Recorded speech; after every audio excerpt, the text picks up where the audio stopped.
잠깐 같이 기도드리겠습니다.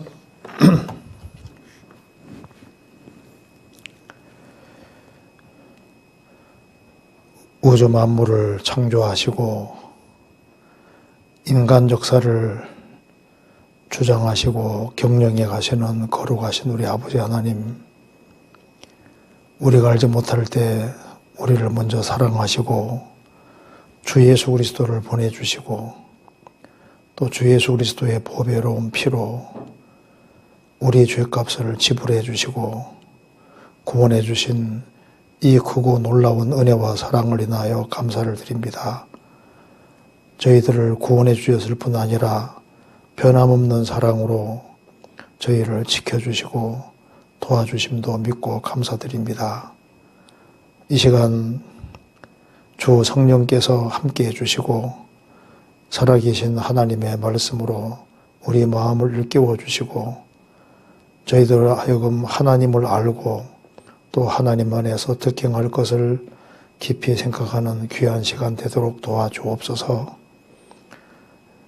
이 시간 우리에게 필요한 말씀을 주시고 또 이 말씀이 주 성령님의 도우심으로 영혼 깊이 새겨질 수 있도록 역사해 주시고 도와주옵소서. 수원교회 식구들 가정마다 주님이 지켜주시고 또 영육간에 도와주셔서 이 어려운 시기를 잘 극복할 수 있도록 도와주옵소서. 또 주님께서 나라도 지켜주시고 또 각각의 모든 교회들을 지켜주시고 해외 교회들도 지켜주셔서 이 모든 일을 통해서 오직 주님께 영광과 찬송이 돌아가는 귀한 역사가 나타나도록 함께해 주옵소서. 오늘 모든 시종 도와주시기를 간절히 의지하며 주 예수 그리스도 이름으로 기도하옵나이다. 아멘. 성경 욥기 38장입니다.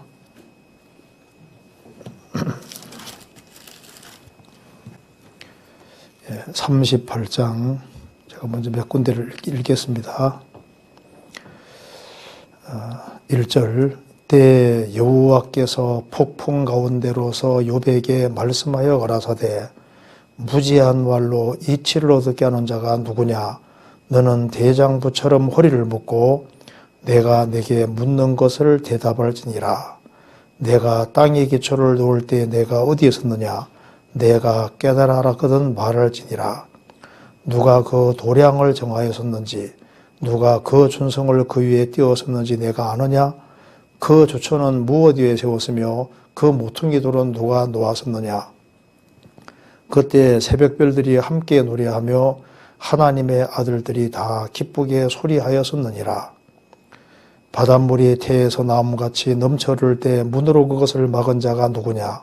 그때 내가 구름으로 그 의복을 만들고 흑암으로 그 강보를 만들고 계안을 정하여 문과 빗장을 베풀고 이르기를 내가 여기까지 오고 넘어가지 못하리니 내 교만한 물결이 여기 그칠지니라 하였었노라. 내가 나던 날보다 아침을 명하였었느냐? 새벽으로 그 처소를 알게 하여 그것으로 땅끝에 비치게 하고 악인을 그 가운데서 구축한 일이 있었느냐? 땅이 변화하여 지늘게 인친 것 같고 만물이 옷같이 나타나되 악인에게는 그 빛이 그만 바되고 그들의 높이 든 팔이 꺾이느니라. 그 뒤로 넘어가서 25절입니다. 누가 폭우를 위하여 길을 내었으며 우리의 병객길을 내었으며 사람 없는 땅에 사람 없는 광야에 비를 내리고 황무하고 공허한 토지를 촉촉하게 하고 연한 불이 나게 하였느냐. 그 뒤로 넘어가서 41절 까마귀 새끼가 하나님을 향하여 부르짖으며 먹을 것이 없어서 오락가락 할 때 그것을 위하여 먹을 것을 예비하는 자가 누구냐. 예, 거기까지입니다. 성경 속에서 참 욥기는 아주 성경 중에서도 정말 우리 마음에 아주 크게 와닿는 성경이라고 할 수 있습니다. 욥이 어느 날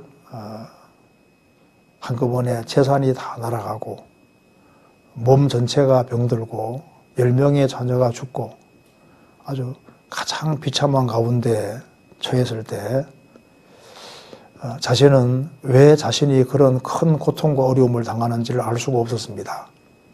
그런데 이제 욥기 38장에서 하나님이 욥에게 직접 나타나셔서 욥에게 쭉 하나님이 자신에 대해서 쭉 말씀하시면서 자신이 하시는 것을 쭉 얘기해 주는 가운데 그 얘기를 듣는 가운데 욥은 마음에 응어리진 문제들이 다 풀려질 수 있었습니다.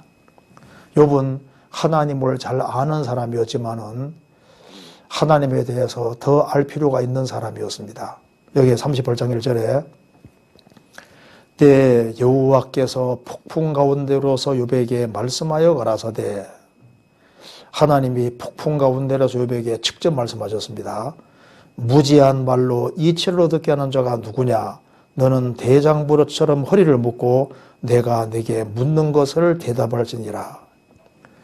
욥은 하나님에 대해서 상당히 많은 것을 알고 있었지만은 또 모르는 것도 많이 있었습니다. 그래서 하나님께서 무지한 말로 이치를 얻게 하는 자가 누구냐? 너가 하나님에 대해서 안다고 했지만 얼만큼 아는 것이냐? 정말 제대로 알고 있는 거냐 하면서 이제 하나님이 질문을 쭉 하고 계시는 겁니다. 욥기 38장을 보면은 이걸 읽으면서 첫 번째 떠오르는 생각은 하나님은 여기서 우리에게 중요한 것을 알려주고 있습니다. 하나님이 얼마나 크고 위대하신 분인지를 여기서 쭉 말씀을 하고 있습니다. 또 그와 동시에 욥기 38장 끝에 보면은 까마귀의 새끼가 하나님을 향하여 부르짖으며 먹을 것이 없어서 오락가락할 때 그것을 위하여 먹을 것을 예비하는 자가 누구냐? 까마귀의 새끼가 먹을 것이 없어서 하나님을 향해서 부르짖을 때 까마귀의 새끼를 위해서도 먹을 것을 예비하시는 분이 하나님이시다. 그렇게 얘기를 했고 또 26절에는 사람 없는 땅에 사람 없는 광야에 비를 내리신다. 공허한 토지를 축축하게 하신다. 그러니까 사람이 전혀 살지 않는 그곳에도 하나님이 관심을 기울이시고 비를 또 내리시고 그들의 필요를 채워주시고 그리고 이제 까마귀의 새끼도 하나님이 먹이시는 걸 통해서 하나님이 얼마나 위대하신 하나님이신 동시에 얼마나 세심하신 하나님인지를 여기서 잘 말해주고 있습니다. 우리가 이제 생활 살아가는 가운데 내가 어떤 종류의 하나님을 믿고 있느냐 하는 것은 우리 신앙생활에 절대적으로 중요한 겁니다. 책 중에도 당신이 믿는 하나님은 너무 작다 그런 책도 있는데 우리가 믿고 있는 하나님이 얼만큼 크신 하나님으로 정말 믿고 있을까? 내가 하나님을 얼만큼 크게 생각할까? 근데 우리가 믿고 있는 하나님이 너무 작을 수가 있는 겁니다. 나는 하나님을 알고 있다. 그런데 얼만큼 알고 있는지 좀 문제입니다. 그리고 얼만큼 바르게 알고 있는지도 문제예요. 아이들 셋이 이렇게 누구 아버지가 최고냐 열띤 논쟁을 벌이고 있습니다. 그래서 이제 한 아이는 말합니다. 우리 아버지는 누구누구 사장님을 아셔 하니까 또 한 애는 그건 아무것도 아니야. 우리 아버지는 주지사를 아셔. 그래서 그 얘기를 듣고 있던 아버지가 우리 애는 뭐라고 얘기하는가 듣고 있는데 마음에 크게 감동을 받았다고 합니다. 그래서 어쨌다는 거야. 우리 아빠는 하나님을 아셔. 우리 아버지는 하나님을 잘 아신다. 그렇죠? 하나님을 아는 것이 힘입니다. 우리가 구원을 받을 때도 영생은 곧 유일하신 참 하나님과 그의 보내신 자 예수 그리스도를 아는 것이니이다. 영원한 생명을 얻는데도 하나님을 바르게 알고 예수님을 바르게 알므로 영생을 얻은 것처럼 영생 얻고 난 이후에도 하나님에 대해서 더 많은 것을 알 필요가 있습니다. 그래서 특별히 이제 코로나19 사태 때문에 이제 많은 사람들이 죽어가고 있습니다. 이걸 통해서 죽음이라는 건 참 가까이 있구나. 그런데 이제 죽는 것이 문제가 아니라 죽음을 건너가면 천지를 창조하신 하나님, 자기를 만드신 하나님을 만나야 된다는 것이 정말 심각한 겁니다. 죽음이 심각한 것이 아니라 죽음 뒤에 하나님을 만난다는 것이 훨씬 더 심각한 것이 아닐 수 없습니다. 그래서 여기에 우리가 여호와를 알고 힘써 여호와를 알아야 됩니다. 여기 이제 욥기 38장은 하나님이 어떤 분이신지를 잘 설명해 주고 있습니다. 얼마나 하나님이 위대하신 하나님이신지, 또한 하나님이 얼마나 세심하신 하나님이신지를 잘 보여주고 있습니다. 시편 147편에 보면은 하나님은 별의 수요를 다 계수하시고 이름대로 부르시는도다. 별이 얼마나 큰데요. 그 위대하신 하나님이시니까 그 아주 거대한 별들을 다 세고 계시다. 좀 이해할 수 있는데, 하나님은 그 거대한 것에만 관심 있는 것이 아니고 이스라엘 사람 중에 그 상심한 사람들, 고통받는 사람들, 그런 사람들의 상처도 싸매신다. 즉 하나님은 큰 것만 다루시는 분이 아니라 아주 작은 것들, 인생이 신음하고 고통할 때 그것까지 다 관심을 기울이시고 계시는 겁니다. 그래서 여기에 욥기 38장에는 하나님이 어떤 하나님이신지를 설명해 주고 있는데, 욥기 38장 4절에서부터 7절까지는 하나님께서 위대한 건축자라는 것을 얘기하고 있습니다. 그래서 4절에 내가 땅에 기초를 놓을 때 내가 어디 있었느냐? 내가 깨달았든 말할지니라. 누가 그 도량을 크기를 정하였었는지, 누가 그 준성을 그 위에 띄웠는지 내가 아느냐? 띄웠었는지 내가 아느냐? 하나님께서 이 지구도 땅에 기초를 놓고 지구의 크기, 달의 크기, 태양의 크기 같은 걸 정하고 건물 만들 때 그 기울기 같은 거 다 측정하고 거리 다 측정하는 것처럼 하나님이 정확한 법칙과 질서를 가지고 이 지구와 우주를 만들었다는 겁니다. 즉 하나님은 창조주이시고 최고의 건축가라는 것을 앞에서 얘기를 하고 있습니다. 그런데 이제 하나님을 제대로 아는 사람은 하나님은 정말 바르고 좋은 것을 건축하고 만드십니다. 그런데 하나님을 등지는 사람은 결국은 불탈 것으로, 없어질 것으로 그릇된 건축을 하는 겁니다. 그런데 하나님을 바르게 알아가는 사람은 하나님이 위대한 건축가인 것처럼 우리 인생에게 하나님이 뭘 원하시는지도 알 수가 있는 겁니다. 하나님을 제대로 아는 사람은 하나님이 원하시는 대로 하나님이 위대한 건축가인 것처럼 건물을 집 짓듯이 지구를 지으신 것처럼 뭔가 지구 안에서 아주 중요한 건축을 하고 계시는 겁니다. 그걸 깨닫고 아는 사람은 그 구원받은 사람도 하나님이 하시는 작은 일들을 하는 거예요. 우리도 제대로 된 건축을 해야 되는 겁니다. 또한 저게 8절부터 12절까지는 하나님께서 이제 이 지구의 포커스를 맞추어서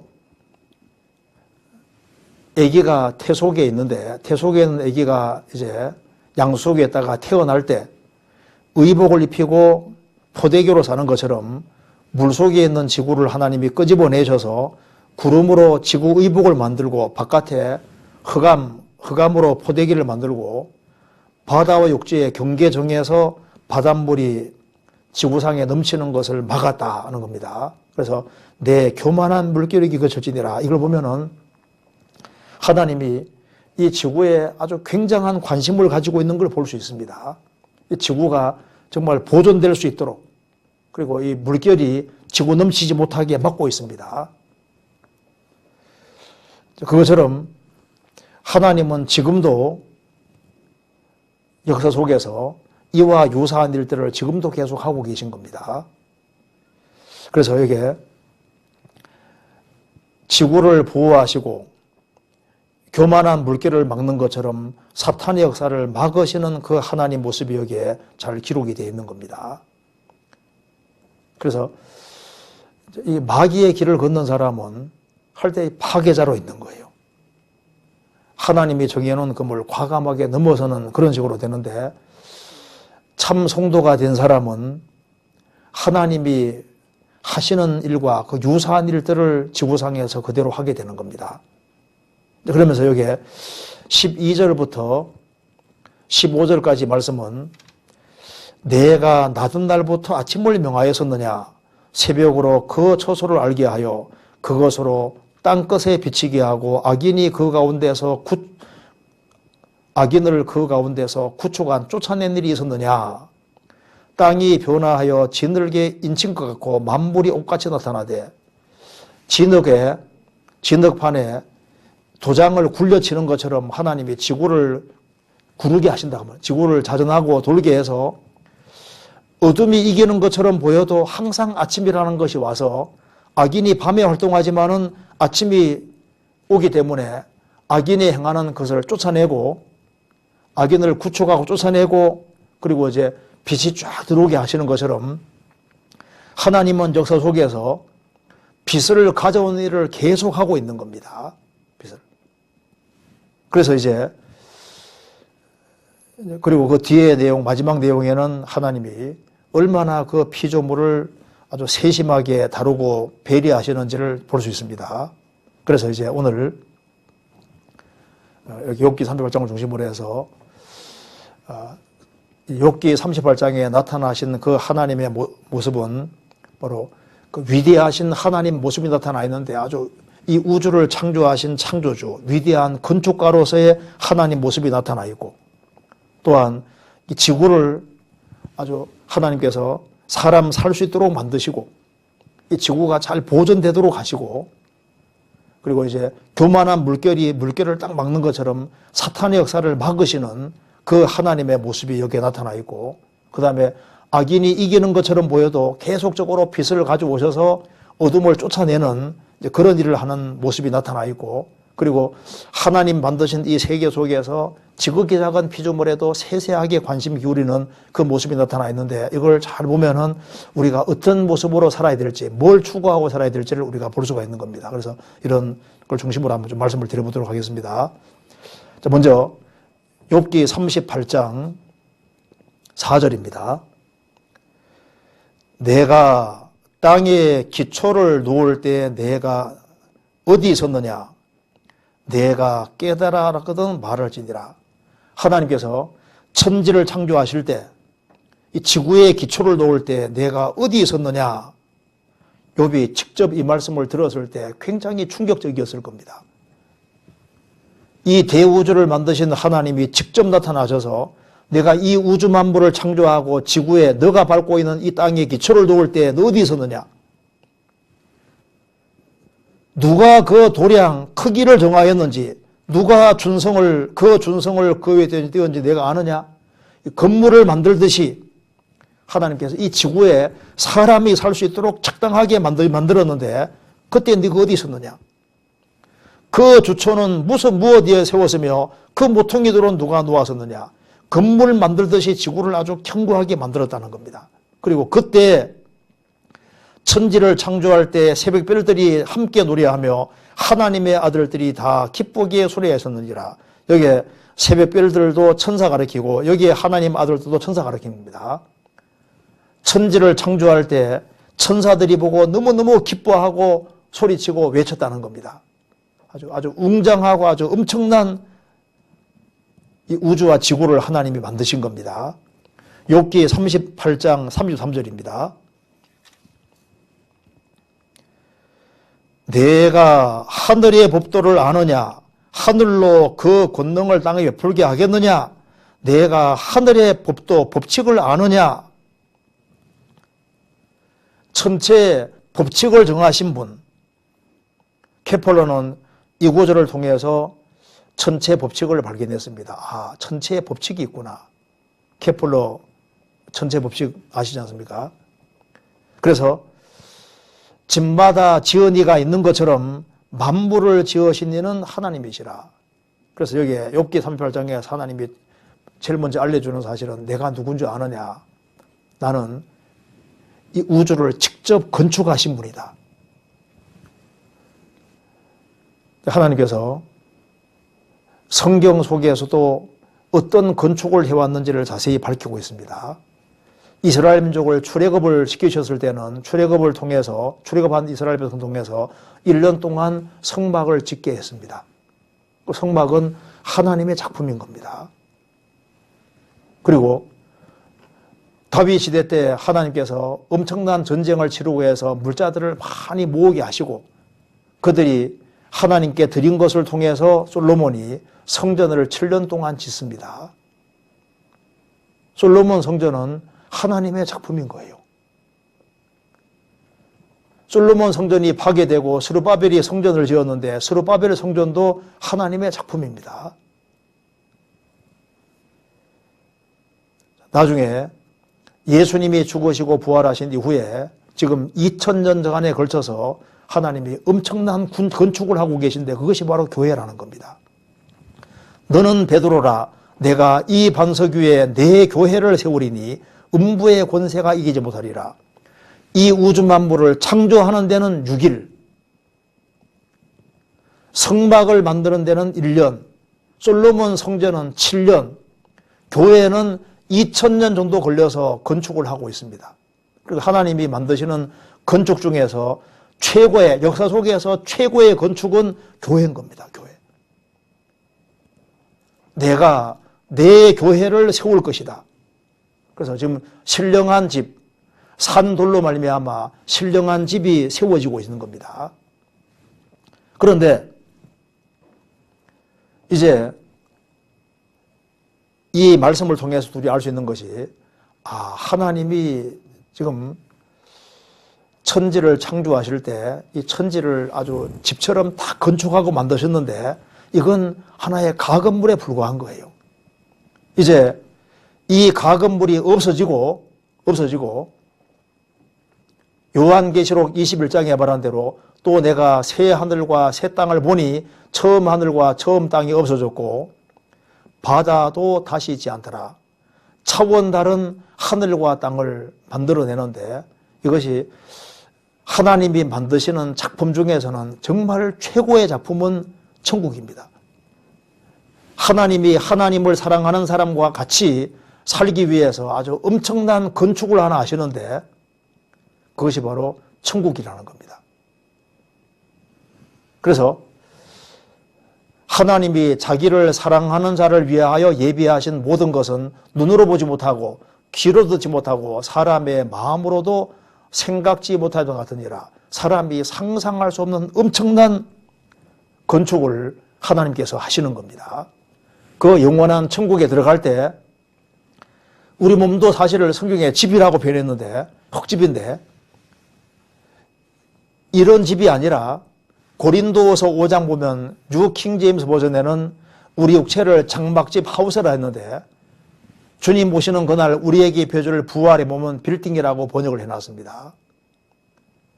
집과 빌딩은 좀 다르지 않습니까? 그리고 이런 몸이 아니라 이런 집이 아니라 아주 상상도 못하는 아주 엄청난 집을 입혀주시는 거예요. 그래서 여기 이제 하나님은 만드는 걸 참 좋아하시는 분 같아요. 그 생각해 보셨습니까? 하나님께서 이 지구상에 만들어 놓은 거 보면은 이분은 이게 뭘 만드시는 걸 정말 좋아하시는 분인 것 같다. 천지를 창조하시고 이 땅에 온갖 것을 다 만들어 놓으셨는데 정말 하나님은 최고의 건축가입니다. 최고의 예술가고 뭐든 최고는 전부 다 하나님인 거예요. 최고의 수학자, 최고의 미술가, 최고의 음악가, 모든 것에서 최고입니다.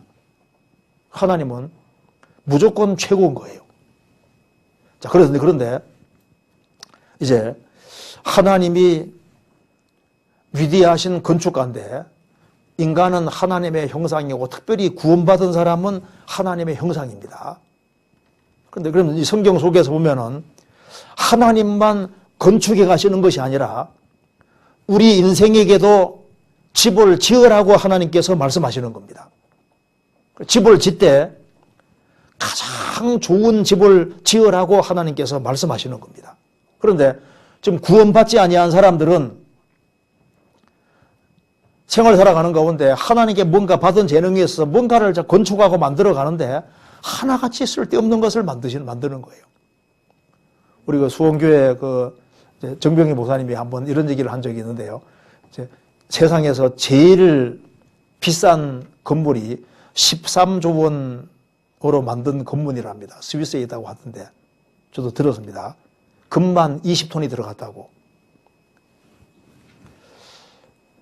그러니까 집에 사는데 13조 원, 한국 돈으로 13조 원이면 얼마나 그런 아무리 좋은 집에 살아도 그게 주님께서 보실 때 제대로 된 건축이 아니라고 말입니다.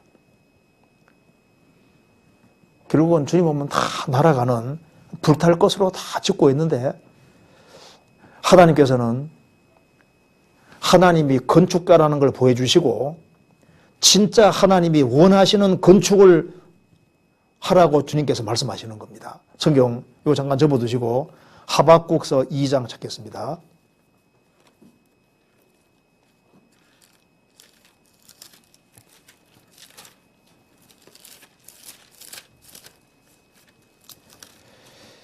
(2장) 13절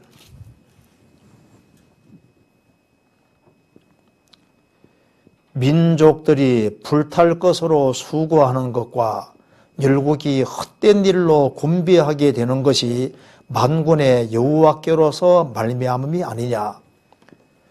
지금 전 세계의 다양한 민족들이 수고하는데 결국은 다 불탈 것으로 수고한다. 열국이 헛된 일로 곤비하게 되는 것이 열국의 사람들이 세계 사람들이 정말 희생하고 수고하고 고생하고 하는데 다 결국은 보면 헛된 일인 겁니다. 만군의 여호와께로서 말미암음이 아니냐. 하나님을 등진 상태로 되어지는 모든 것은 다 불탈 것이고 헛된 것이 되도록 하나님 프로그램을 그렇게 만들어 놓으신 겁니다. 사람들은 착각 속에 지금 살고 있는 거예요. 자기 집은 영영이 있을 거라 착각하거든요. 나는 인생을 제대로 건축했다고 생각하는데 그게 정말 영원히 남을 건축일 것인가 그걸 생각해 봐야 되는 겁니다. 성경 시편 49편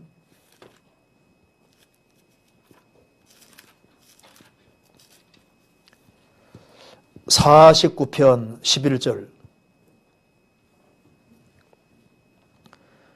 저희의 속생각에 그 집이 영영이 있고 그 거처가 대대에 미치리라 하여 그 전지를 자기 이름으로 칭하도다. 사람은 존귀하나 장구치 못하며 멸망하는 짐승 같도다.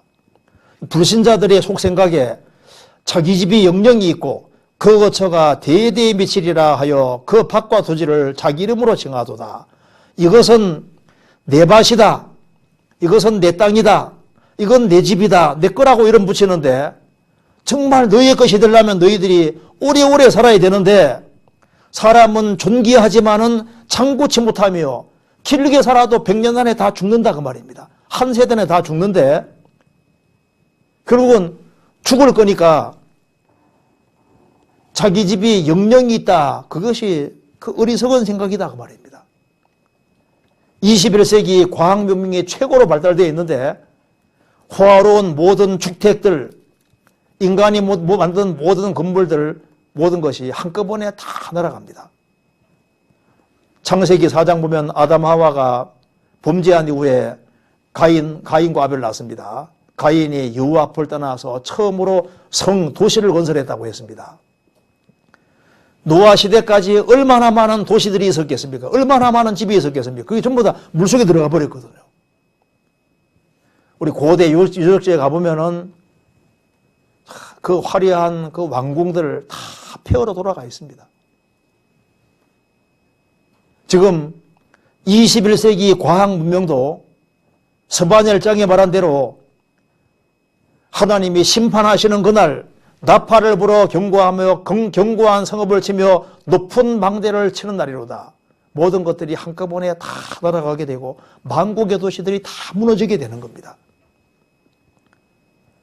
그런데 어떤 거짓 종교가들은 이렇게 지으면 집을 제대로 짓는다고 얘기를 해줍니다. 그래서 에스겔 13장에 보면은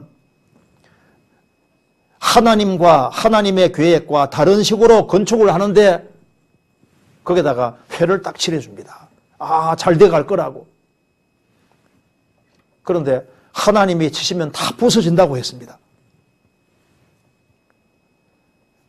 하나님이 원하시는 대로 정확히 집을 짓고, 그래서 영원히 남을 수 있는 집을 지어야 되는 겁니다. 마태복음 7장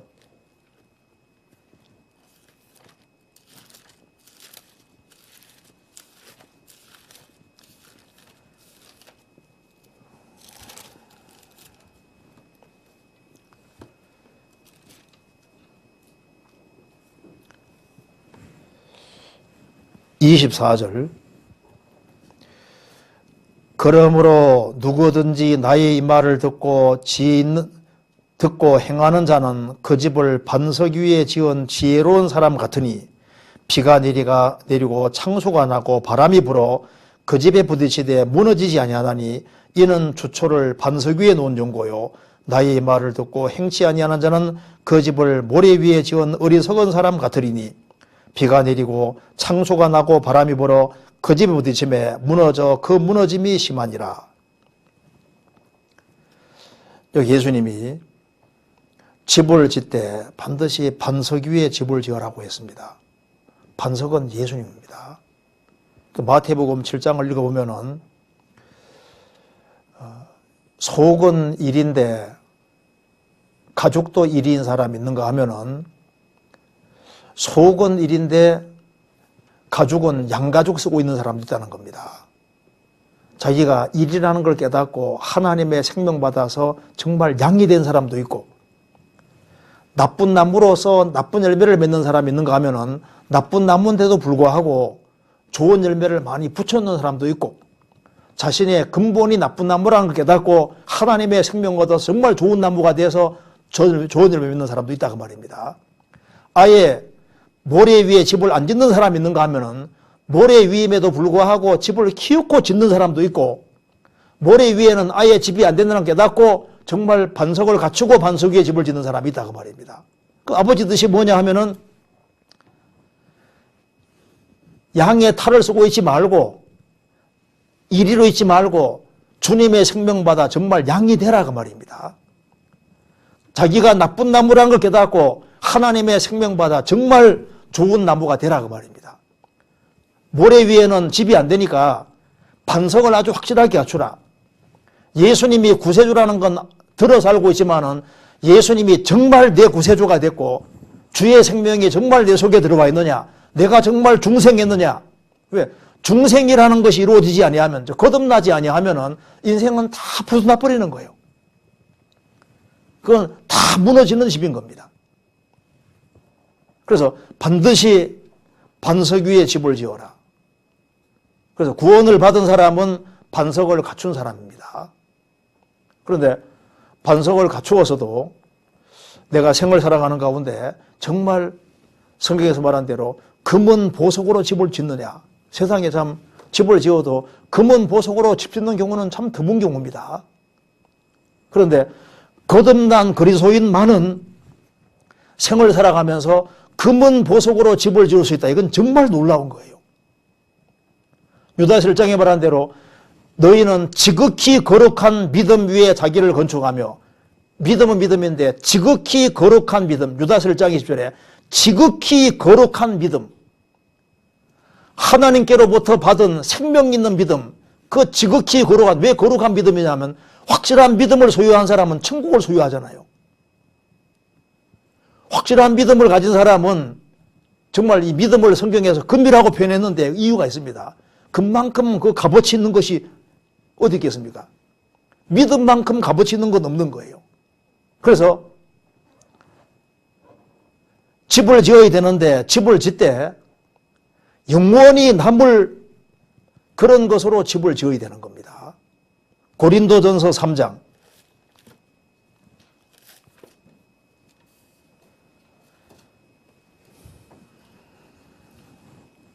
10절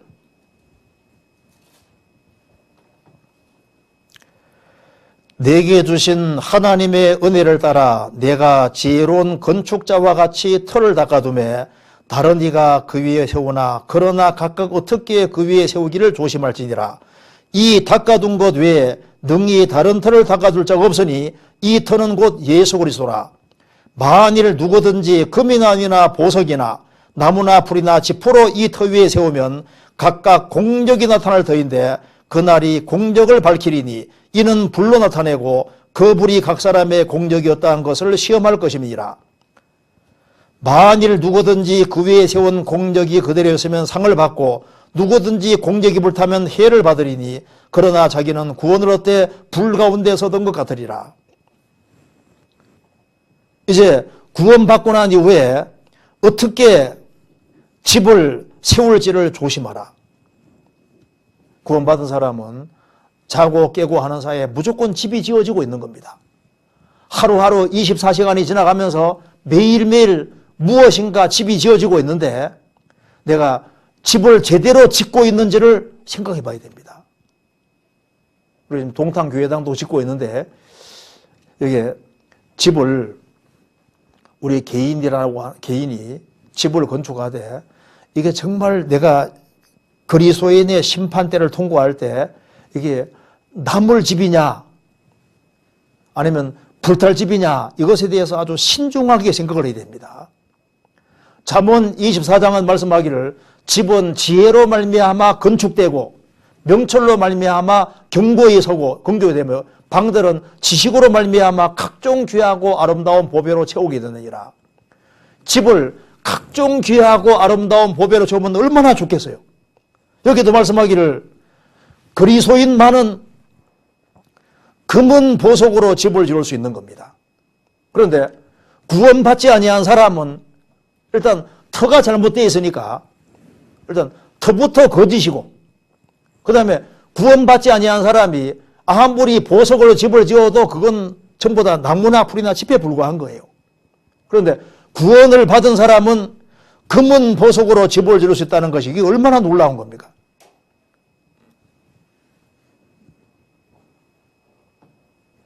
만일 누구든지 금이나 보석이나 나무나 풀이나 짚으로 이 터 위에 세우면 금은 보석과 나무나 풀이나 짚 대조적입니다. 불이 통과되면은 나무나 풀이나 짚은 다 타버리는 거예요. 그러니까 이제 금은 보석과 나무나 풀, 집 이것은 나누면 결국은 육신적인 것이냐 신령한 것이냐 주님을 기쁘시게 한 것이냐 슬프시게 한 거냐 주님께 영광이 되는 걸 행했느냐 영광을 가리는 걸 행했느냐 분명히 갈라집니다. 우리 인생은 딱 한 번밖에 없습니다. 단 한 번밖에 없는 인생이기 때문에 구원을 아주 확실히 했으면은 내가 구원받은 것이 정말 확실하다면은 이왕 집을 짓는 김에 금은 보석으로 집을 짓고 영원히 남을 것으로 집을 짓는 이것에 포커스를 맞춰야 되는 겁니다. 왜냐하면 주님은 어차피 만나야 되고 그리스도인의 심판대는 필연적인 것이고 불은 반드시 지나가도록 되어 있으니까 금은 보석으로 집을 지어야 되는데 내가 하루하루를 지내는 가운데 내가 지금 금과 은과 보석으로 집을 짓고 있느냐 아니면은 나무나 풀이나 집으로 집을 짓고 있느냐 이것에 대해서 체크를 해봐야 되고 신중해야 됩니다. 너희가 믿음에 있는가 너희 자신을 시험하고 너희 자신을 확정하라. 예수 그리스도께서 너희 안에 계신 줄 너희가 스스로 알지 못하느냐. 그렇지 않으면 버리운 자니라. 자신이 구원받은 여부도 체크해야 되는 것처럼 구원받은 이후에 내가 지금 하루 살아가는 이 삶이 심판대를 통과할 때 남을 거냐 불탈 거냐 생각을 해야 될 거 아니에요. 금은 보석은 불타지 않는 것을 말하는 겁니다.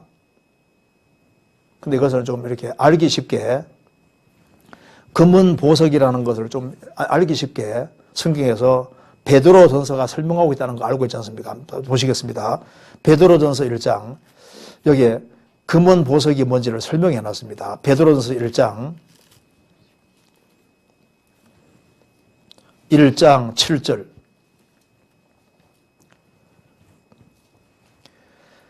너희 믿음의 시련이 불로 연단하여도 없으리를 금보다 더 귀하여 예수 그리스도에 나타나실 때 칭찬과 영광과 존귀를 얻게 됨이니라. 너희 믿음의 시련이 불로 연단하여도 없으리를 금보다 더 귀하여. 여기에 믿음을 금으로 표현을 했습니다. 그래서 금이 불 속에 들어갔다 나오는 가운데 불순물이 떨어지는 것을 믿음이 시련을 통과해서 순수한 믿음이 되는 것으로 표현했습니다. 그래서 구원받는 믿음에서 시련을 통과하는 연단받는 믿음으로, 그래서 믿음이 확실하면 확실할수록 주님 재림하실 때 칭찬과 영광과 존귀를 얻게 되고 상을 얻게 될 것이다. 그래서 우리가 믿음으로 구원받았고 믿음으로 굳게 서고 믿음으로 행하고 믿음으로 이겨나가고 어떻게 하는 것이 믿음으로 살아가는 거냐? 하나님 말씀 붙잡고 살아가는 것이 믿음으로 살아가는 겁니다. 누가 뭐라 하더라도 하나님 말씀이 그렇다고 하면 그 말씀 붙잡고 말씀 가운데 살아가는 것이 믿음으로 살아가는 겁니다. 그래서 금은 남습니다. 금으로 싸우라고. 금으로 싸우라. 믿음으로 구원받고 보는 것으로 행하지 말고 믿음으로 행하고 하나님 말씀을 붙잡고 조심스럽게 살아가는 이것이 금으로 삼는 것이 될 겁니다. 그리고 바울 욥기 23장에서 얘기했습니다. 나에 관한 길을 오직 그가 하시나니 그가 나를 단련하신 후에는 내가 정금같이 나오리라. 나에 관한 길을 나도 모릅니다. 그렇지만은 그가 하시나니 그가 나를 단련하신 후에는 내가 정금같이 나올 것이다. 그래서 한 개인이 구원을 받고 말씀 가운데 조심스럽게 살아가는 그것이 남는 것이 되는 거니까 내가 말씀 가운데 살고 있는지를 체크를 항상 할 필요가 있는 거예요. 그리고 은은 남습니다. 베드로전서 1장 18절에 너희가 알거니와 너희 조상이 유정한 망령된 행실에서 구속된 것은 은이나 금같이 없을 것으로 한 것이 아니요 오직 흠없고 점없는 어린 양 같은 그리스도의 보배로운 필요한 것이라. 여기 너희가 구원된 것은 은이나 금 같은 것이 아니고 예수님의 보배로운 필요한 것이라.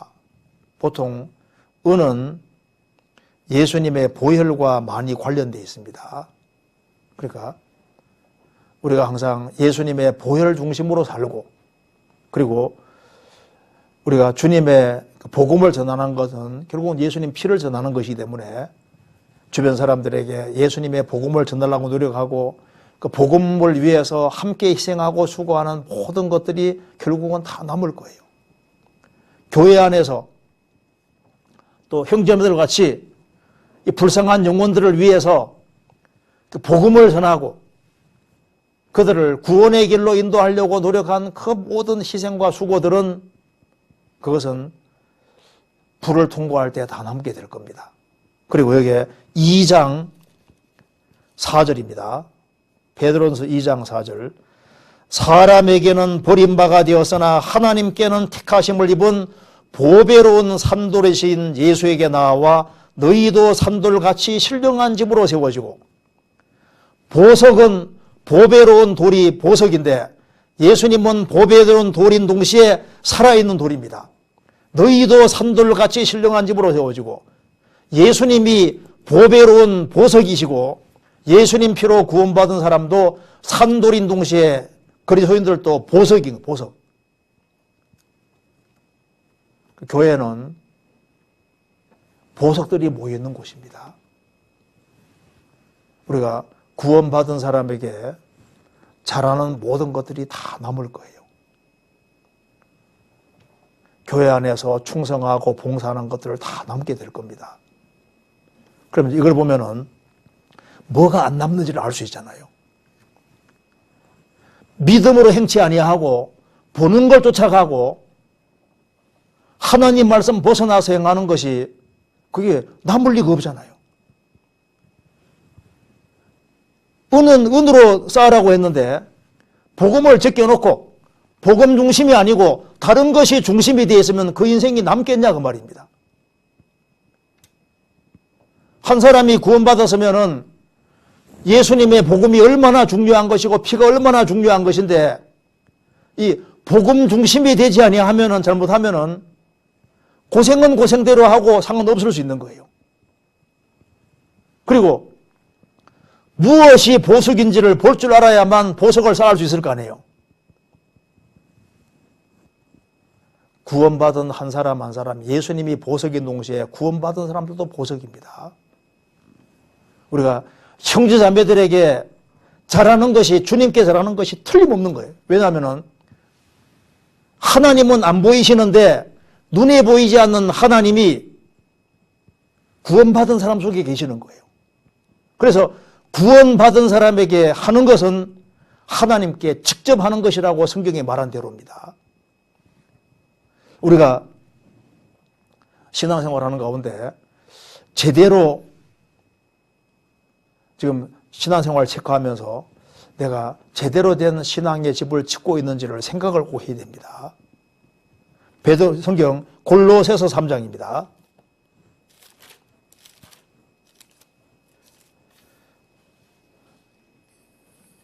3장 18절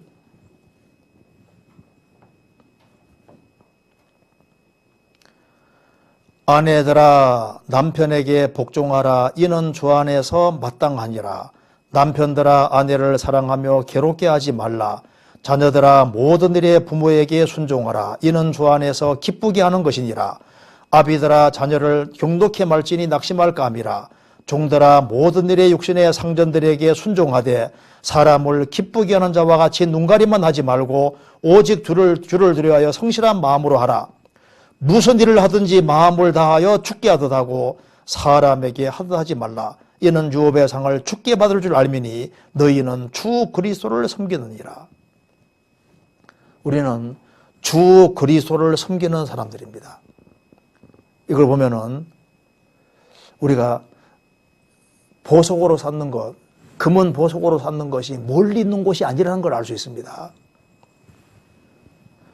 부부관계 속에서도 이게 성경의 원리대로 하면은 자기가 상 받는 게 되는 거예요. 그래서 남편이 잘하든 못하든 아내가 잘하든 못하든 그것 때문에 내 신앙생활에 손해보면 안 된다 그 말입니다. 아내가 이만큼 하니까 나도 이만큼 하겠다. 남편이 이만큼 하면 이만큼 하겠다. 그런 식으로 해서 조건을 걸어서 자기 신앙에 손해보면 그 신앙 손해본 것 이건 메꿀 길이 없는 거예요. 부모 자녀 관계 속에서도 우리는 주님을 섬기는 것이기 때문에 가정생활 속에서도 얼마든지 상 받을 수 있다 그 말입니다. 직장생활 속에서도 마찬가지인 거예요. 그러니까 내가 개인 생활을 하든지 가정생활을 하든지 직장생활을 하든지 교회생활을 하든지 뭘 하든지 간에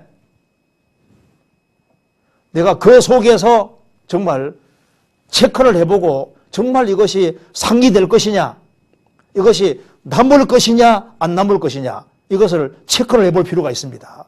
그래서 우리가 주님의 심판대 앞에 딱 드러났을 때 금은 보석으로 남은 거로 딱 드러나면은 얼마나 기쁠 거예요. 그러면 수고했는데 심판대 통과하니까 남는 것이 거의 없는 식으로 되면은 얼마나 후회가 되겠습니까?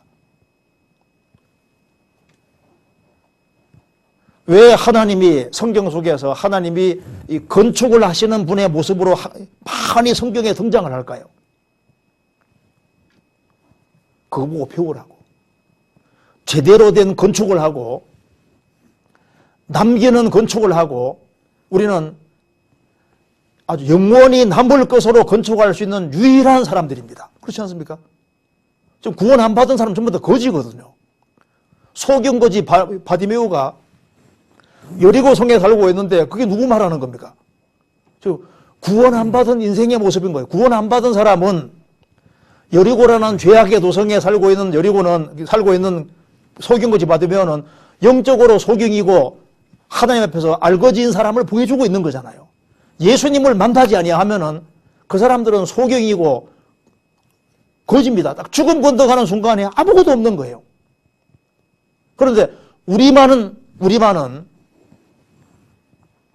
영원히 남길 수 있는 집을 지을 수 있는 정말 특별한 특권이 주어져 있는 겁니다. 그리고 하루를 잘 살면은 이것이 하루가 그냥 금은 보석이 돼버려요. 금은 보석이. 이번 코로나 사태 때문에 구원받은 사람 중에 이게 마음이 흐트러져서 시간 여유가 많으니까 이제 구원받고 교회 생활을 충실히 하던 그때 가졌던 그 마음에서 흐트러지면은 자기 손해입니다. 절대 손해보면 안 되는 거예요. 그래서 내가 영적으로 건축을 제대로 하고 있는지 이것을 꼭 체크할 필요가 있습니다. 그 다음에 여기에 욥기 38장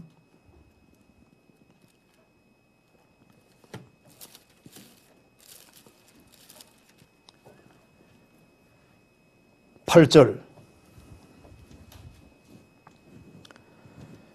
바닷물이 태에서 나옴같이 넘쳐 흐를 때 문으로 그것을 막은 자가 누구냐? 그때 내가 구름으로 그 의복을 만들고 흑암으로 그 강보를 만들고 계한을 정하여 문과 빗장을 불고 이르기를 내가 여기까지 오고 넘어가지 못하리니 내 교만한 물결이 거칠지니라 하였으노라. 지구를 애기와 비교하고 있는 장면입니다. 양수 속에 있는 애기가 자라면은 양수 터뜨리고 나오면은 물 속에 있는 애기가 나옵니다. 나오면은 목욕시키고 의복을 다 입히고 포대교로 사는 것처럼 창세기 1장 보면은 최초의 지구는 물 속에 있었는데 물 속에 있는 지구를 하나님 딱 끄집어내서 바다 육지를 나누시고 의복 입히듯이 구름을 입히고 흑암 싸듯이 바깥에 포대기 싸듯이 흑암으로 쌌다고 말입니다. 그리고 바닷물이 지구상에 넘치지 못하게 하기 위해서 교만한 물결이 여기 거칠지니라. 이걸 보면은 여기서 우리가 딱 눈에 띄는 것이 하나님은 아기가 태어나는 것처럼 이 지구를 탄생시켜서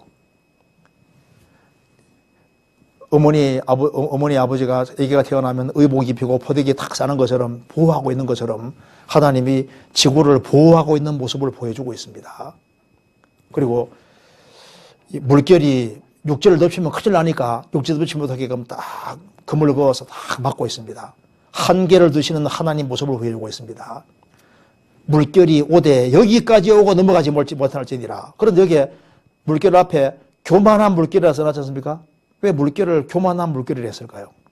성경에서 보통 사탄의 역사가 물결로 많이 표현됩니다. 사탄이 이 지구상의 역사에도 하나님이 한계를 딱 두시고 여기까지 한계 두십니다. 하나님께서 세계적인 홍수가 오는 것도 노아가 방주를 지을 때까지는 딱 막으셨습니다.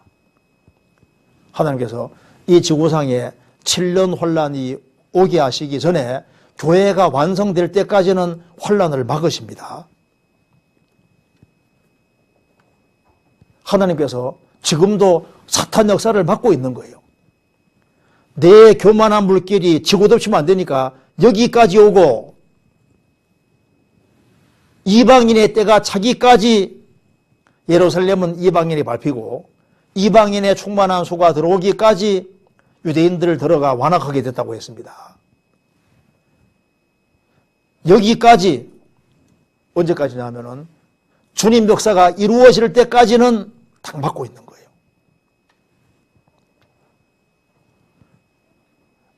마귀가 욥을 공격할 때도 하나님께서 한계를 두셨습니다. 여기까지. 한계 딱 두시지 않습니까? 재산까지는 쳐라. 몸까지는 쳐라. 그 이상은 안 된다. 하나님이 한계를 두고 있습니다. 우리 개인 생활 속에서도 마찬가지인데 우리 개인 생활 속에서도 보면은 하나님께서 여기까지 한계라는 걸 딱 두십니다. 우리 영혼에도 파도가 밀려오거든요. 환난과 역경 그런 파도들이 몰려오는데 하나님께서 여기까지 딱 한계를 주십니다. 코로나도 여기까지 한계라는 게 다 있는 거예요. 내 교만한 물결이 여기 그칠지니라. 여기까지 모든 것에 한계가 있습니다. 근데 이걸 보면 우리가 배울 곳이 있습니다. 내 교만한 물결이 여기 그칠지니라. 사탄의 역사도 여기까지. 하나님이 사탄의 역사를 이렇게 지구를 보호하고 물결을 막는 것처럼 사탄의 역사를 딱 막고 계시잖아요. 하나님이 막는 자입니다. 우리도 하나님 편에 서서 타락을 막는 자가 되는 겁니다. 그리고 이걸 보면 또 하나 배울 수 있는 것은 내 교만한 물결이 여기까지 오고 그칠지니라. 너 물결은 여기까지 더 이상은 안 된다. 한계 두시는 것처럼 이거 보면 또 한 가지 생각할 수 있는 것은 그렇다. 이게 넘어가지 말아야 될 선이 있는 겁니다. 교만한 물결 너는 여기까지다. 더 이상은 안 된다. 우리 시대에 보세요. 하나님이 여기까지 금을 딱 그어놨는데 금을 막 넘어가는 시대입니다. 그렇죠? 지나치게 넘어가는 시대잖아요. 그런데 그리스도인들도 잘못하면은 하나님이 금을 딱 그어놨는데 금을 마귀에게 속아서 금을 넘어가는 수가 생기면 큰일 나는 겁니다. 지나치게 행하면은 득죄하게 되고 그러면 큰 징계라는 것이 따라오게 되는 겁니다. 우리 개인 생활 속에서도 주님께서 내가 객결로 가려면 막는 것이 있거든요. 가시로 막고 담으로 막고 막는데 너무 넘어가면은 하나님이 참으시다가 딱 도를 넘어가면은 하나님이 그 다음에 조처가 들어가는 겁니다. 여기까지 우리 신앙생활 속에서도 내가 이러다가 하나님 앞에 아주 얻어맞지 이러다는 얻어맞지 그래 하다가 딱 한계 넘어서면 그대로 실제로 징계라는 것이 올 수 있지 않습니까? 내 교만한 물결이 여기 그칠지니라. 지금 구원받지 아니한 사람들, 악으로 달려가는 사람들 하나님이 양심의 가책을 주시고 여러 가지로 막으실 때 여기까지 하고 딱 멈추지 아니하면은 도를 딱 넘어가면은 그때는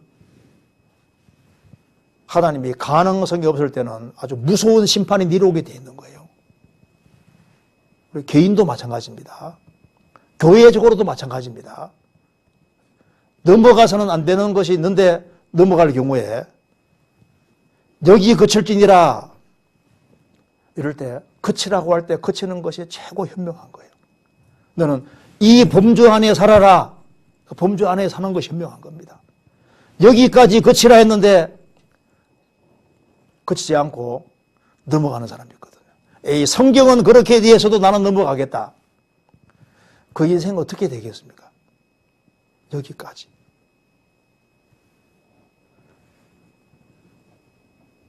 그래서 이게 앞부분은 하나님이 위대한 창조주라는 걸 말하는 동시에 위대한 건축가라는 걸 말하고 그 다음은 하나님께서 이 지구를 보호하시고 사탄의 역사를 막으시고 죄를 막으시는 그 하나님 모습을 여기에 보여주고 있는 거예요. 그리고 그 다음에는 뭘 보여주냐면은 12절에 이게 참 중요합니다. 12절에 내가 나던 날부터 아침을 명하였었느냐 새벽으로 그 처소를 알게 하여 그것으로 땅끝에 비치게 하고 땅끝입니다. 땅끝에 비치게 하고 악인을 그 가운데서 구축한 일이 있었느냐 땅이 변화하여 지늘게 인친 것 같고 만물이 옷같이 나타나되 악인에게는 그 빛이 그만바되고 그들의 높이던 팔이 꺾이느니라. 악인들은 보통 밤에 활동합니다. 그 악인이 이제 막 악을 막 행하려고 막 설치고 다니는데 그만 해가 떠오르려고 하잖아요. 해를 붙잡아 매고 이게 안 떠오르면 좋겠는데 여지없이 그냥 해는 떠오르고 환하게 밝을 때 도둑놈들 그 악한 인들은 또 싹 물러가잖아요. 하나님은 역사 속에서 악인이 밤에 활동을 하는데 밤을 계속 주면 지구가 어떻게 되겠습니까? 그래서 하나님께서는 지구를 계속 돌려서 자전시켜서 이제 아침이 오게 만드신다 그 말입니다. 그래서 여기에 내가 나던 날부터 아침을 명하였느냐, 밤이 지나면은 아침이 오도록 그렇게 정하신 분이 바로 하나님이시다 그 말입니다. 새벽으로 그 처소를 알게 하여 그것으로 땅끝에 비치게 하고 악인을 그 가운데서 하나님이 쫓아내는 일을 계속 해오셨다. 이걸 통해서 하나님은 빛을 가져오시는 분이라는 걸 보여주고 있습니다. 빛을. 그래서 창세기 1장에도 혼돈하고 공허한 지구에 하나님 빛을 쫙 비추시는 것처럼 하나님은, 성경의 하나님은 인생에게 빛을 비추시고 여기에 지구에도 하나님이 빛을 비추셔서 악인을 쫓아내시는 것처럼 영적으로도 마찬가지인 거예요. 시편 80편입니다.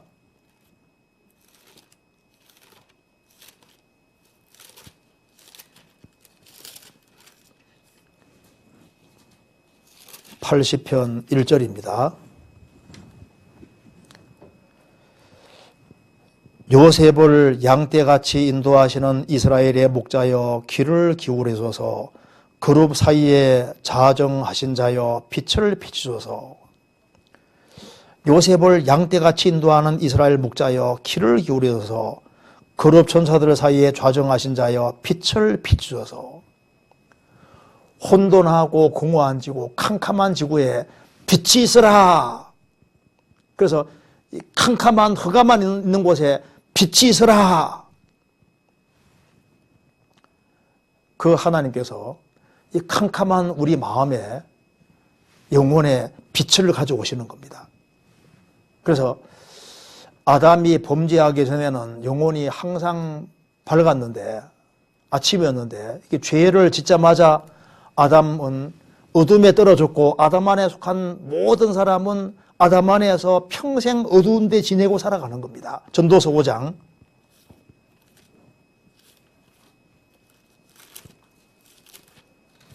전도서 5장 17절.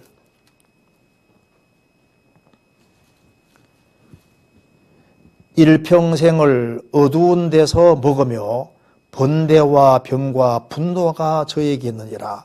일평생을 어두운 데서 먹으며, 구원 안 받은 모든 사람은 일평생 먹고 살아가는데 그 속에 번뇌와 병과 분노가 있는데 어두운 데서 먹는다. 아담 안에 속한 모든 사람은 스스로 빛을 얻었다고 하지만은 결국은 다 알고 보면 다 어둠이에요. 아담 안에 속한 모든 것은 다 어둠이고 영원한 어둠으로 들어갑니다. 그런데 아침을 명하고 아침을 오게 하시는 분이 하나님이십니다. 그래서 우리의 삶에서도 하나님은 아침을 가져오시는 분입니다. 그래서 밤이 있지만은 지구는 돌아서 결국은 아침이 오는 것처럼 창세기부터 요한계시록까지 아담 안에 있다가 주 안에 들어온 사람은 하나님이 항상 어둠에서 빛이 오게끔 항상 만들어 가십니다. 그래서 요셉이라는 사람은 17살 나이에 형들의 미움받아서 에집트에 팔려갑니다. 그는 13년 동안 어둠에 처했습니다. 그는 캄캄한 감옥에도 들어갔습니다. 그런데 그가 에집트에서 얼마나 고생했겠어요. 그런데 하나님이 13년이 지난 이후에 꿈꾸는 걸 통해서 그를 다 끄집어내서 그 인생에 뭘 주셨습니까? 빛이 있어라. 요셉은 13년 동안 어둠이 왔지만은 하나님은 지구를 돌려서 반드시 악인 쫓아내고 그리고 지구상에 아침을 가져오고 새벽 가져오고 빛을 가져오시는 것처럼 우리 인생도 마찬가지다 그 말입니다. 욥의 인생이 밤이었지만은 하나님께서 인생을 아침으로 확 바꾸셨지 않습니까? 지구는 돕니다. 아침은 오게 되어 있습니다. 욥이라는 사람 인생도 마찬가지잖아요. 욥은 정말 하나님과 화창한 날들이 많았는데 인생의 어두운 밤이 왔습니다. 그런데 하나님이 그 욥이라는 사람 인생의 어둠을 굳혀가시고 나중에는 완전히 회복시켜 주지 않습니까? 욥기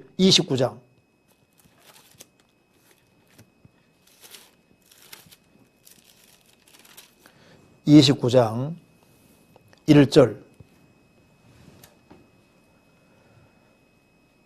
욥이 또 비사를 들어 가로되 내가 이전 달과 하나님이 나를 보호하시던 날에 진이었던 같이 되었으면 그때에는 그의 등불이 내 머리에 빛이었고 내가 그 광명을 힘입어 흑암에 행하였었느니라.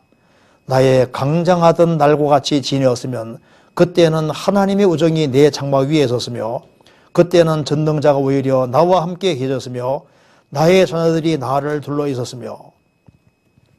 욥이 이 재앙을 당하기 전의 모습입니다. 이 재앙을 당하기 전에는 하나님의 등불이 내 위에 있었고 내가 하나님의 광명에 힘입어 흑암을 행하고 아주 만사가 형통하고 잘 돼가던 날 그때는 하나님의 우정이 내 장막 위에 있었다. 전능자가 나와 함께 계셨다. 그런데 인생에 갑자기 어둠이 왔습니다. 그런데 빛이 있어라 하시는 그 하나님이 욥이 시련의 때를 통과하니까 욥을 거기서 딱 건져주시고 빛을 주신 겁니다. 이게 바로 예수님의 생애를 그대로 보여주는 겁니다. 예수님이 십자가 달렸을 때 3시간 동안 어둠이 임했습니다. 예수님이 죽으시고 사흘 만에 부활할 때는 부활의 아침이 왔습니다. 십자가라는 그 캄캄한 것이 보였지만은 지구가 구르는 것처럼 흑암이 지나가고 하나님이 아침을 명해서 아침이 있어라, 빛이 있어라. 다윗도 얼마나 고생을 많이 했습니까? 그 인생에 참 어두운 그늘들이 많이 있었습니다. 나중에 그가 훈련을 다 통과하고 나니까 하나님께서 그 인생에 빛이 있어라. 인생에 빛을 비춰주시는 겁니다. 사무엘하 23장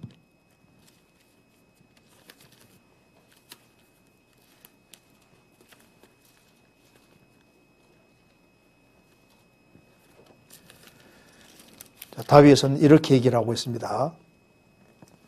3절에 이스라엘의 하나님이 말씀하시며 이스라엘의 바위가 내게 이르시기를 사람을 공의로 다스리는 자 하나님을 경외함으로 다스리는 자요.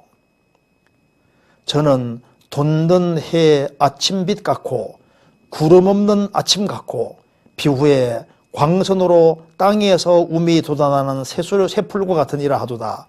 내 집이 하나님 앞에 이같이 아니하냐. 여기 보면은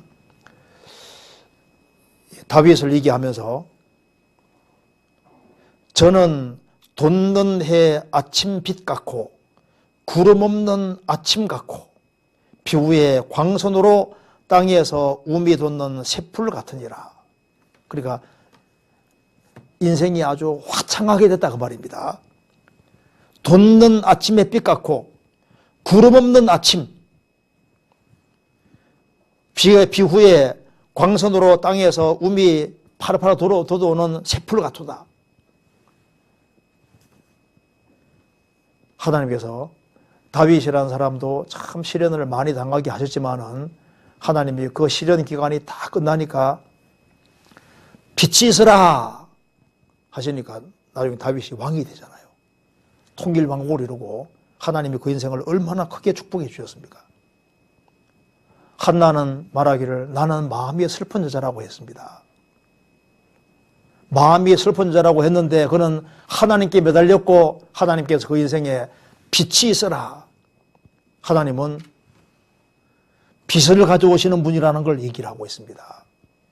그 옛날에 그 유럽에서 계몽주의자들 지금 여기 종교 자체를 굉장히 무시를 했습니다. 그 중에 한 사람 돌박이라는 사람 들어보셨어요? 돌박. 이름도 이상하죠. 돌박. 돌 같은 얘기를 했습니다. 그는 종교 자체를, 신 자체를 완전히 부인한 철저한 무신론자입니다. 애기들은 태어날 때 무신론자라고 태어난다고 했습니다. 인간이 교육시켜서 신이라는 것을 주입시켜서 종교가가 되는 것이지, 애들 중에 누가 처음부터 신을 의식하냐. 인간은 태어날 때보다 무신론자라고 얘기를 하고 있습니다. 돌 같은 얘기를 하고 있는 거예요. 그래서 종교라는 것이 사람의 마음을 어둠으로 채워놨기 때문에 종교를 싹 제거시켜버려야만 인간은 건전한 진리와 이성과 도덕 가지게 된다. 그래서 종교를 철저하게 부인했거든요. 그래서 계몽주의자들은 자기들이 빛을 가져오는 자라고 생각했습니다. 루시퍼는 빛을 밝히는 자라는 뜻이지 않습니까? 그런데 지금 보십시오. 어떤 종교든 어떤 낙설이든 진화론도 결국은 전부 다 어둠입니다. 어둠. 종교의 결국은 흑암이에요. 철학도 결국은 없습니다. 흑암입니다. 진화론의 것도 결국은 흑암입니다. 그런데 하나님은 빛을 가져오시는 분입니다. 이 어두운 세상에 빛을 가져오신 분이 예수님이시고, 이제 예수님으로 말미암아 구원받은 우리도 세상에 빛을 가져오는 자가 되는 겁니다. 빛을. 성경 사도행전 13장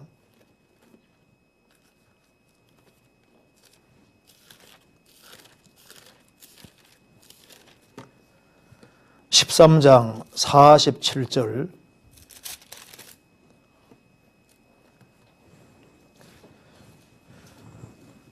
주께서 이같이 우리를 명하시되 내가 너를 이방의 빛을 삼아 너로 땅끝까지 구원하리라 하셨느니라 하니, 주께서 이같이 우리를 명하사 내가 너를 이방의 빛을 삼아 너로 땅끝까지 구원하리라.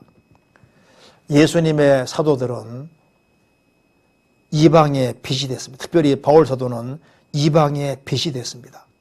그래서 복음이 안 들어가는 곳은 전부 다 어둠인데, 아침을 명하시는 것처럼 하나님은 복음으로 세상을 밝히는 거예요. 그 옛날에 페트리카라는 사람이 영국 귀족의 아들인데, 이 아일랜드 사람들이 쳐들어와서 그 페트리카를 잡아갑니다. 근데 이 아일랜드 사람들은 얼마나 그 강하고 두려움 모르는 민족이기 때문에 로마가 그 주변 나라 다 정복해도 아일랜드는 정복 못했거든요. 그렇게 아주 잔인하고 광팍한 사람들입니다. 그 잡혀가서 오랫동안 고생했는데 나중에 기적적으로 페트리카는 탈출을 합니다. 그리고 그는 선교 훈련을 받고 그 아일랜드 사람들이 너무나도 불쌍해서 그들을 전도하러 가서 그 아일랜드를 전부 다 복음화시키잖아요. 그래서 야만족인 아일랜드 사람들, 그리고 항상 이제 영혼을 안 죽이면 영혼이 귀신대 자기를 괴롭힌다고 생각하기 때문에 적을 잡으면 무조건 머리를 깨고 머리를 잘랐거든요. 그러면 영혼이 안 죽는다고 생각했으니까. 그런데 이 페트리카가 그 사람이 이제 아일랜드에 빛을 가져온 겁니다. 그래서 로마 제국이 망했을 때 아일랜드는 복음이 있는 곳이 됐고, 거기에서 훈련받은 사람이 이제 콜룸바라는 사람인데, 이 콜룸바가 스코틀랜드에 전도를 갈 때 12명의 사람들을 데려가서 배에 내리자마자 배를 불태워버리잖아요. 그리고 우리가 스코틀랜드를 전도하지 못하면 우리는 못 돌아간다. 그래서 스코틀랜드에 빛을 가져온 겁니다. 중국이라는 나라에 선교한 사람이 허드슨 테일러인데, 그 허드슨 테일러가 복음을 가져가서 중국에 빛이 들어오게 된 거예요. 아프리카에 빛을 가져온 대표적인 사람이 시티스트다라는 사람입니다. 그리고 우리나라에도 마찬가지입니다. 우리나라에도 복음의 빛을 가져온 사람들이 바로 선교사들입니다. 아프리카 그 우간다의 헤딩턴 감독은 이제 아프리카 사람을 전도하러 갔는데, 식인종들에게 전도하러 갔는데 잡아 먹혀버리지 않습니까? 그 두 아들이 다시 훈련받아서 그 자기 아버지를 죽인 그쪽으로 들어가서 복음 전했습니다. 그런데 그 아버지를 잡아먹은 사람들이 그 다음에 또 백인이 들어오니까 그 두 아들들의 전도를 받고 결국은 믿게 됩니다. 나중에 알아보니까 혜은 감독이 죽을 때 예수님은 원수를 사랑하라고 했습니다. 그 말을 계속 이제 반복하면서 있지 않습니까? 조용하게 잡아먹겠다고 하잖아요. 자신들이 사람을 잡아먹어봐도 이런 사람은 없었거든. 조용히 먹히는 사람은 없었다 그 말입니다. 근데 백인 잡아먹었는데 또 백인이 또 오는 거예요. 두 번째 갔을 때는 완전히 마음이 바뀌었습니다. 그러니까 그 식인종에게도 선교사들이 빛이 된 겁니다. 우리나라도 선교사들이 들어와서 정말 고생하고 수고해서 그래서 우리나라에 한국에 빛이 들어왔고 또 한국에 많은 선교사들이 또 세계적으로 복음 전해서 복음 없는 나라에 복음 전해서 그래서 빛을 가져오는데 우리도 지금 하나님이 하시는 것과 유사한 일을 우리도 하는 거예요. 언더우드 기도 아시죠? 제가 한번 읽어드리겠습니다. 우리나라 선교사로 들어온 언더우드가 이제 기도한 내용. 오 주여 지금은 아무것도 보이지 않습니다. 주님 메마르고 가난한 땅 나무 한 그루 시원하게 자라지 못하는 곳에 못하고 있는 땅에 저희들을 옮겨와 앉히셨습니다. 그 넓고 넓은 태평양을 어떻게 건너왔는지 그 사실이 기적입니다. 주께서 붙잡아 뚝 떨어뜨려 놓으신 듯한 이곳 지금은 아무것도 보이지 않습니다. 보이는 것은 고집스럽게 얼룩진 어두움 뿐입니다. 그들은 묶여 있는지도 고통이라는 것도 모르고 있습니다. 고통이 고통인 줄 모르는 자에게 고통을 벗겨주겠다고 하면 의심부터 하고 화부터 냅니다. 조선 남자들의 속셈이 보이지 않습니다. 이 나라 조정의 내심도 보이지 않습니다. 가마를 타고 다니는 여자들을 영영 볼 기회가 없으면 어찌하나 합니다. 조선의 마음이 보이질 않습니다. 그리고 저희가 해야 될 일이 보이지 않습니다. 그러나 주님 순종하겠습니다. 겸손하게 순종할 때 주님께서 일을 시작하시고 그 하시는 일을 우리들의 영적인 눈이 볼 수 있는 날이 있을 줄 믿나이다. 믿음은 바라는 것들의 실상이요 보지 못하는 것들의 증거니라고 하신 말씀을 따라 조선의 믿음의 앞날을 볼 수 있게 될 것을 믿습니다. 지금은 우리가 황무지 위에 맨손으로 서 있는 것 같사오나 지금은 우리가 서양 귀신 양귀자라고 손가락질을 받고 있사오나 저희들이 우리의 영혼과 하나인 것을 깨닫고 하늘나라의 한 백성 한 자녀임을 알고 눈물로 기뻐할 날이 있음을 믿나이다. 지금은 예배드릴 예배당도 없고 학교도 없고 그저 경계와 의심과 멸시와 천대함이 가득한 곳이지만 이곳이 모자나 은총의 땅이 되리라는 것을 믿습니다. 주여 오직 제 믿음을 붙잡아 주셔서 이게 이제 한국에 왔을 때 한국이 캄캄해 보였는데 실망하지 않고 복음 전해서 한국에 정말 빛을 가져왔잖아요. 빛이 있어라. 한국에 많은 사람들이 구원을 받았습니다. 그런데 선교사만 빛이 아니고 우리도 빛입니다. 우리도 빛을 가져오는 사람입니다. 그래서 우리가 가정에서도 빛을 가져오고 직장에서도 빛을 가져오고 주변 사람에게도 우리가 빛을 가져오는 사람이 되어야 되는데 그리스도인들이 빛인데 빛을 비치지 못할 수도 있잖아요. 그리스도인들은 세상의 빛인데 이 빛을 그릇 아래에 두면은 빛이 안 비칩니다. 먹고 사는 문제. 먹고 사는 문제가 중요하지만은 그것에 얽매이면은 주님 빛이 가려지는 겁니다. 등불을 켜서 평상 아래에 두지 않는다. 그리스도인들이 게으르면은 주님 빛이 비치지 않습니다. 음속에 두지 않는다. 어두운 죄 가운데 살아가면은 어떻게 우리가 주변 사람들에게 빛이 될 수 있겠습니까? 우리는 빛을 가져오는 사람입니다. 그래서 기드온이 300명 용사로 미디안 대군을 이길 때 항아리를 깨니까 그 속에 불이 난 것처럼 항아리가 바로 육신의 그림자잖아요. 우리가 이기적으로 살아가면은 주님 빛을 비출 수가 없습니다. 그래서 욥기 38장에 하나님은 빛을 가져오시는 분으로 표현이 되고 있습니다. 그러니까 우리도 똑같이 왜 있느냐? 빛을 가져오기 위해서 우리도 존재하는 존재입니다. 그 주변 사람들 보시면 캄캄하잖아요. 그 캄캄한 사람들에게 빛을 가져다주는 유일한 길은 그들에게 복음을 전해서 그들을 구원받도록 이끄는 겁니다. 욥기 38장 다시 보시겠습니다. 그리고 여기에 참 여기 중요한 것이 기록되어 있는데 25절 38장 25절입니다. 누가 폭우를 위하여 길을 내었으며 우리의 번개길을 내었으며 사람 없는 땅에 사람 없는 광야에 비를 내리고 황무하고 공허한 토지를 축축하게 하고 연한 불이 나게 하였느냐. 사람은 사람 없는 땅 광야에 관심이 없습니다. 근데 하나님은 거기에도 비를 내리시고 황무하고 공허한 토지를 축축하게 하고 연한 불이 나게 하였느냐. 거기에도 생명체가 있거든요. 거기에도 비가 필요하다고 말입니다.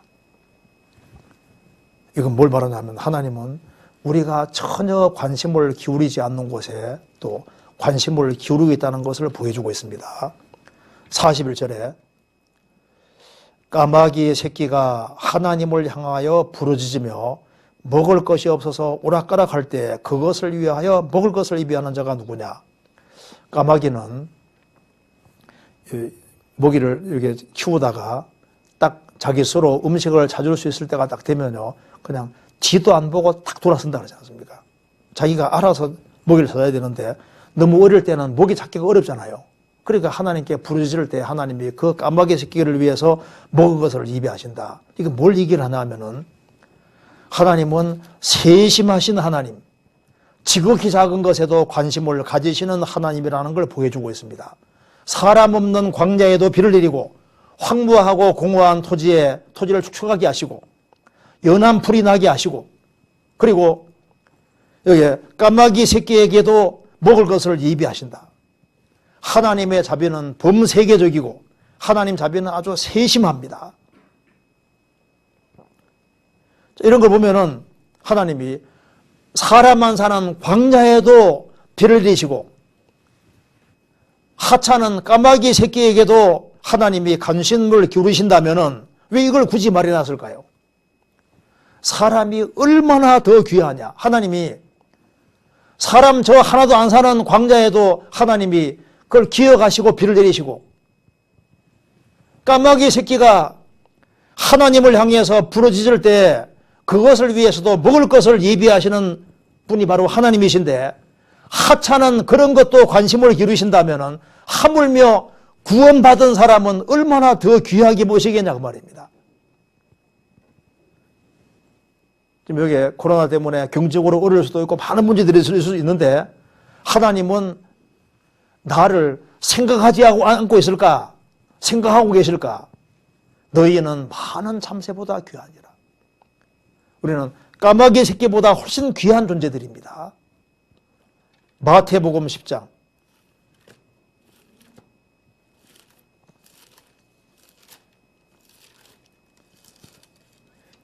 29절 참새 2마리가 한 아사르원에 팔리는 것이 아니냐. 그러나 너희 아버지께 설악지 아니하시면 그 하나라도 땅에 떨어지지 아니하리라. 너희에게는 머리털까지 다 세신 바 되었나니 두려워하지 말라. 너희는 많은 참새보다 귀하니라. 참새 2마리가 이 당시에 아사리온 하나에 2마리가 거래됐는데 하나님이 허락하지 않으면은 그 하나라도 땅에 떨어지지 않을 것이다. 그러면서 너희에게는 머리털까지 다 세신 바 되었나니 두려워하지 말라. 너희는 많은 참새보다 귀하니라. 사람이 양보다 얼마나 더 귀하냐. 너희는 많은 참새보다 귀하니라. 이걸 보면은 하나님이 광야 사람이 안 사는 곳에도 비를 다 내리시고 축축하게 하시고 까마귀 새끼에게도 먹을 것을 주시는데 예수님이 까마귀를 생각하라고 말씀하세요. 까마귀 생각하라고. 까마귀도 하나님 먹이시는데 하물며 너희일까 보냐. 믿음이 적은 자들아. 이걸 보면은 하나님이 정말 세심하고 지극히 작은 것에 다 관심을 가지시고 그렇게 하다면은 불신자인 사람도 하나님이 다 관심을 기울이시고 그들을 구원시키려고 한다면은 하나님의 아들이 된 우리는 하나님께서 얼마나 더 세심하게 관심을 가지시고 우리를 돌봐주고 계시겠냐 그 말입니다. 그런데 이제 이걸 보면은 우리도 배워야 될 것이 있습니다. 주님은 세세한 것에도 다 관심을 가지고 있습니다. 까마귀 새끼에게도 관심을 가지고 계시잖아요. 그런데 사람이 하나님을 등지고 살면 살수록 이기적이 됩니다. 그런데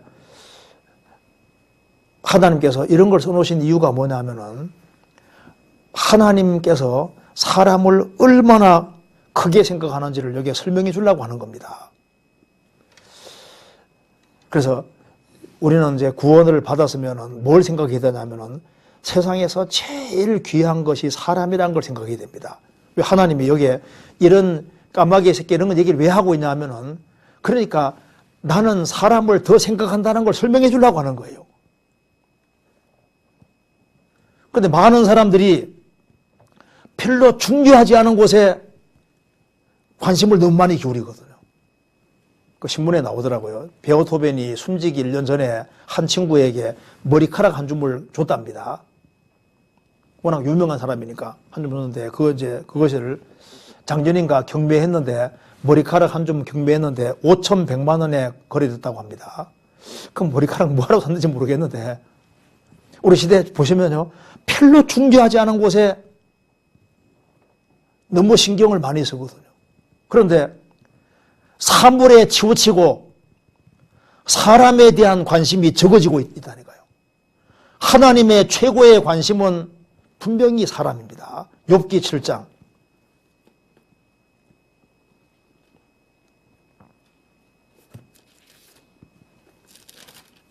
7장 17절.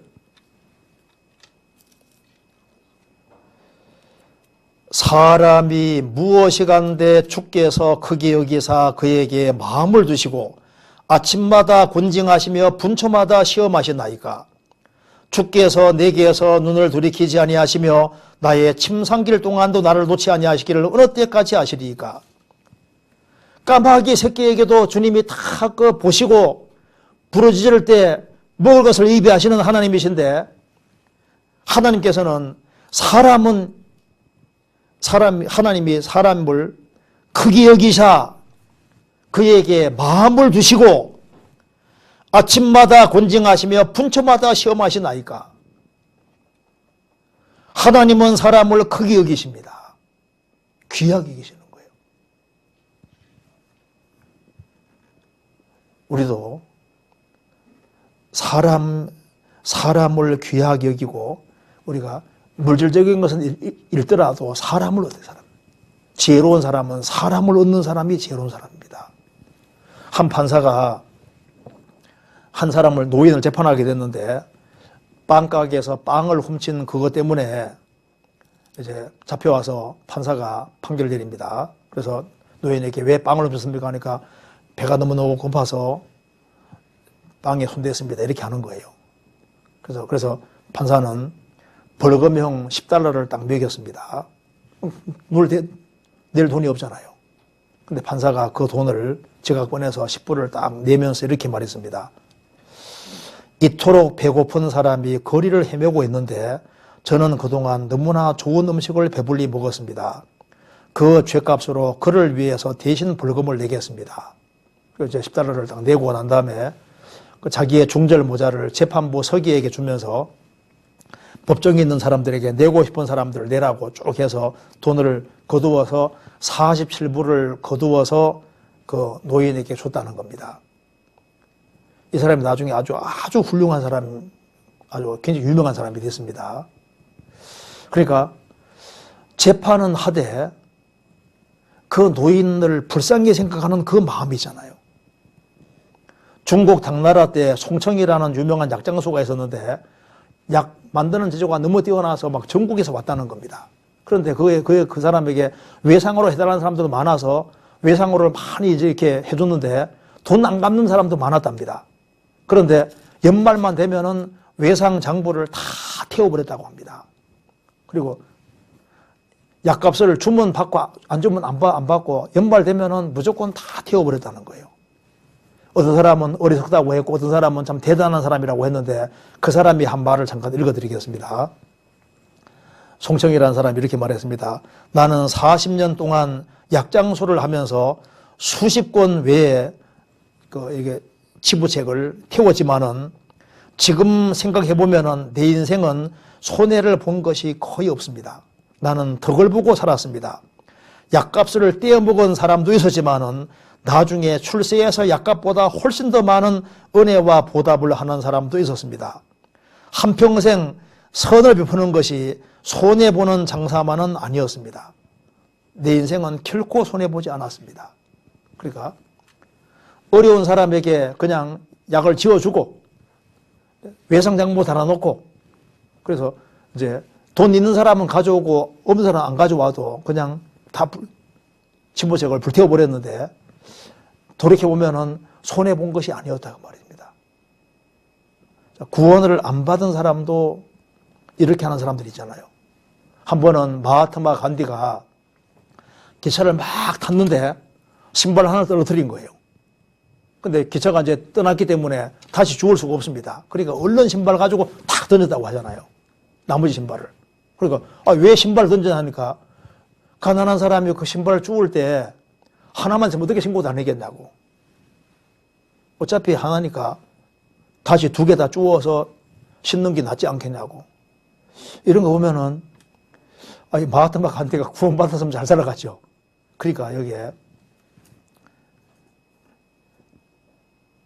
구원받지 않아서도 남을 배려하는 마음을 가지고 이타적으로 살고 사람을 귀하게 생각하는 구원 안 받아도 그런 마음을 가지고 살아가는데 구원을 받은 사람이 인생을 설계할 때 있어서 어디에 포커스를 맞춰야 되냐면은 사람에게 잘해야 돼,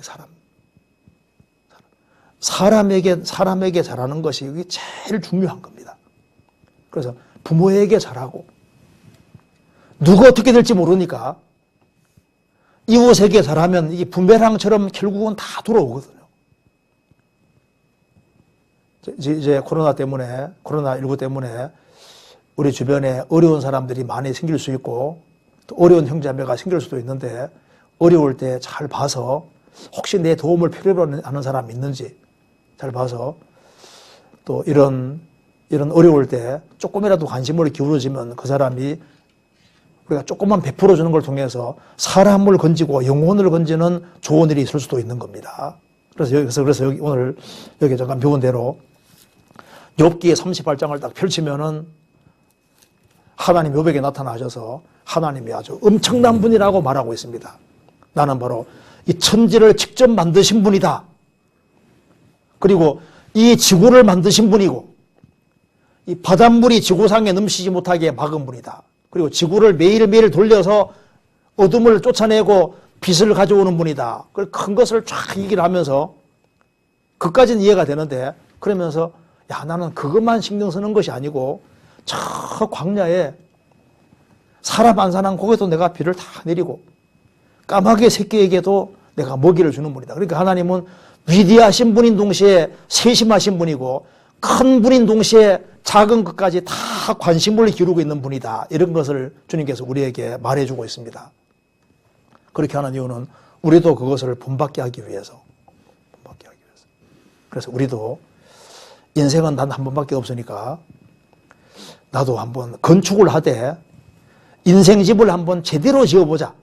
짓는 김에 어차피 인생 한 번밖에 없으니까 금은 보석으로 한번 집을 지어보자 하는 그 마음이 필요할 겁니다. 인생 한번 제대로 집을 지어보자. 그 말은 무슨 말입니까? 제대로 한번 신앙생활 잘해보자. 그럼 제대로 신앙생활 잘하는 것이 뭘까요? 자신을 지키면서 주님이 지구상에 빛을 가져오시는 것처럼 우리도 주변 사람들에게 제대로 된 빛을 전해주는 그런 사람이 되어야 되는데 제대로 된 빛을 전해주는 쪽이 인생입니다. 인생.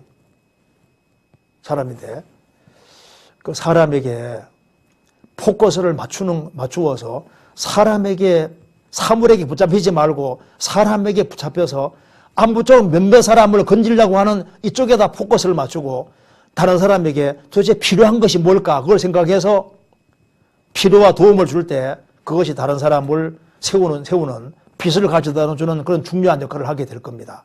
같이 기도하시겠습니다.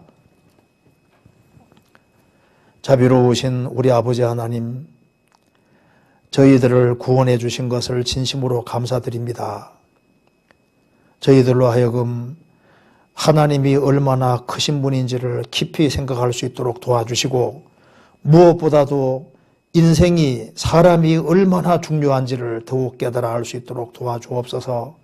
그리고 우리가 주변의 영혼들을 위해서 어떻게 할 것을 깊이 생각하고 또 신앙의 집을 제대로 지을 수 있도록 역사해 주시고 도와주옵소서.